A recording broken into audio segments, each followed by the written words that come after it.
Bonjour à toutes. Je suis Charles Blé Goudé, président du Congrès panafricain pour la justice et l'égalité des peuples, COJEP. Notre pays, la Côte d'Ivoire, est à un moment décisif de son histoire. Parce que nous sommes dans une année électorale. Et comme je l'ai dit, l'élection présidentielle en Côte d'Ivoire s'apparente, finalement, on peut l'affirmer, sans risque de nous tromper, à une déclaration de guerre. Chaque fois qu'il y a une élection, la tension monte. En ce qui me concerne, je me suis engagé auprès de vous depuis mon retour de la haie. D'abord, pour rapprocher ceux qui hier étaient séparés et divisés. Prônez le pardon, prônez la paix. Et je le répète ici, cela ne saurait être considéré comme une faiblesse, comme une reculade. Bien au contraire, nous tirons les leçons de notre passé récent. Nous ajustons les choses et nous avançons autrement. Telle est ma démarche. Pour ne plus jamais, selon ce que j'avais prédit, qu'une seule goutte de sang d'aucun Ivoirien ne puisse couler pour une élection. La politique, dois-je encore le rappeler, c'est pour donner de la vie. C'est pour améliorer la vie. Nous nous sommes engagés en politique, nous qui avons décidé d'être des leaders, pour améliorer les conditions de vie de nos concitoyens, leur apporter le calme nécessaire, créer un environnement sain et propice pour qu'ils puissent s'épanouir. Hélas, 1000 fois hélas. Au regard de ce que je vois, ce à quoi nous assistons rappelle à du déjà vu et à du déjà vécu. Des blessés, des morts, des arrestations. Comme cela a été en 2000, en 2010, 2011, en 2015, en 2020. Aujourd'hui, depuis ces derniers jours, un civil tué à Daloa, il s'appelle Broui Gérode. Un gendarme tué hier entre Azadié et Agoville. Plusieurs arrestations. Le tableau s'assombrit de jour en jour. Je suis donc là, d'abord, pour condamner toutes ces violences, d'où qu'elles viennent. Je déplore ce à quoi je suis en train d'assister. Ce n'est pas de cette Côte d'Ivoire-là que je rêve. Je m'incline devant la mémoire de sous-lieutenant de gendarmerie qui a été tué entre Azadié et Agoville. Je présente mes condoléances à sa famille biologique, mais aussi à ses frères d'armes, les gendarmes. Je m'incline devant la mémoire de Kouroui Jérôme, ce civil qui a été tué à Daloa. Je présente mes condoléances à toute sa famille biologique et à ses amis avec qui il était sur les routes. Je sais que ce n'est pas facile de perdre un ami ou un frère. Je présente toute ma compassion à ceux qui sont blessés. Et je plaide pour que ceux qui ont été arrêtés soient libérés afin de baisser la tension. À ceux qui sont sur les routes et qui érigent les barrages, je comprends votre frustration. Je vous demande pardon, je vous supplie. Levez les barrages afin que circulent les véhicules et que reprenne l'économie de la Côte d'Ivoire. On peut manifester dans le strict respect des règles, en même temps que les forces de l'ordre sont appelées à maintenir l'ordre dans le strict respect de leur professionnalisme. Ainsi donc, tout pourra se passer calmement en allant aux élections. Je compte sur vous. Notre pays n'est pas condamné à vivre dans la violence. Notre pays n'est pas condamné à faire des comptes macabres. 2 morts, 3 morts, des blessés, des emprisonnés. On peut éviter tout cela, pourvu qu'on se parle. Créons les conditions pour qu'on aille calmement aux élections. Le samedi prochain, vous avez le choix entre l'attentisme, entre l'inaction et l'action.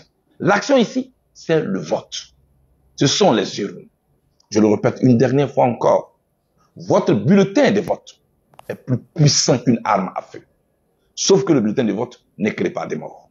C'est Abraham Lincoln, ancien président des États-Unis, qui l'a dit lors de la guerre de sécession aux États-Unis, 1861-1865. Chers amis, exprimons notre frustration dans les urnes. Transformons notre colère en force et en victoire dans les urnes. Parce que notre bulletin de vote est une force, est aussi puissant qu'une arme à feu. Je comprends. La frustration des uns et des autres. Dois-je encore le répéter? Moi-même, je ne suis pas sur la liste électorale. J'essaie de me dominer. Ce n'est pas un accompagnement. Je veux le changement dans les urnes. Si nous le voulons vraiment, et que nous mobilisons les 4 millions d'Ivoiriens qui sont chez eux à la maison, au lieu de les décourager, au lieu de leur faire peur, aidons-les à sortir de leur maison. Montrons-leur l'intérêt d'aller voter. Je suis de gauche. Tous ceux qui m'écoutent là et qui sont de gauche, avec qui j'ai fait l'école, avec qui j'ai fait tout le mouvement de rue ici en Côte d'Ivoire, dites-moi, est-ce que vous ne connaissez pas Awa Domelo? Votre camarade de lutte il y a à peine quelques mois. Dites-moi. Vous ne connaissez pas Simone Gbagbo? Vous ne connaissez pas son histoire, son expérience, son leadership? C'est vous qui l'appeliez ici la femme de fer, la dame de fer. Sa candidature a été retenue. Moi, mon parti politique s'est réuni en convention le 4 octobre dernier et a décidé de soutenir Simone Gbagbo à l'issue d'un vote que nous avons fait à Yamoussoukro. Allons voter, chers amis. Allons voter, chers amis. Tournons dos à la violence. Allons voter. Notre pays a une particularité. Ce pays-là sort des décennies de crise. J'aurais bien voulu que tous ceux qui ont été recalés puissent faire la compétition. Moi aussi. Je vous dis quelque chose. Moi. Mais mon dossier n'a même pas traversé le seuil de la CEI. Tous mes recours ont été rejetés. Vous me voyez toujours le sourire aux lèvres. Parce que je me dis, si ce n'est pas moi, cela peut être quelqu'un d'autre, pourvu que la personne porte notre cause. Quand on s'aime trop, il n'y a pas de place d'amour pour la Côte d'Ivoire elle-même. Pour moi, je le répète encore, là où on parle de la Côte d'Ivoire, mon orgueil et mon ego s'inclinent. Je vous laisse dans cet appel-là. Une fois encore, ne regardez pas ma tête. Ne regardez pas ma personne. Regardez à la Côte d'Ivoire, il y a ce que je vous dis. Il y a encore une possibilité d'éviter ce que nous avons déjà vécu. Allons voter. C'est un appel pressant que je vous lance. Toutes mes condoléances aux familles de ceux qui sont tombés, malheureusement. Toute ma compassion à tous ceux qui ont été blessés. Je souhaite que soient libérés ceux qui sont en prison pour que le calme revienne, que la tension tombe, afin que nous puissions aller à ces élections-là. Que Dieu bénisse la Côte d'Ivoire. Je pense que notre pays n'est pas maudit. Je pense qu'il faut transmettre l'espoir, combattre le désespoir. Nous voici encore en train de faire les décombres macabres. 2 morts, 3 morts, 1000 blessés. Est-ce que c'est à cela qu'on est réduit? Je pense que non. Votre bulletin de vote est plus puissant qu'une arme à feu. Nous pouvons changer les choses. Aucune élection n'est jamais gagnée à l'avance. Ne soyez pas des défaitistes. Ne soyez pas des défaitistes. Vous savez, la première cause d'une défaite et d'un échec, mais c'est le doute. Tu doutes toi-même. Tu ne peux pas aller à une compétition. Allons aux élections. Je vous le dis encore, chers amis. Au risque de me répéter. Nous passons notre temps à nous accuser les uns les autres.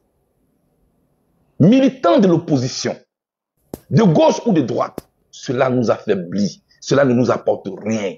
tel est un traître, tel ne vaut rien, tel ne peut rien faire. Aucune révolution ne peut s'opérer dans la division. Aucun changement ne peut s'opérer dans la division. Certains ont été écartés, dont moi-même, et bien d'autres leaders bien connus dans ce pays. Mais ceux qui sont retenus, nous les connaissons. Nous les connaissons. Soutenons-les et puis allons aux élections. J'ai espoir dans ce pays. Que Dieu nous bénisse. Que Dieu bénisse la Côte d'Ivoire. À samedi prochain. Merci.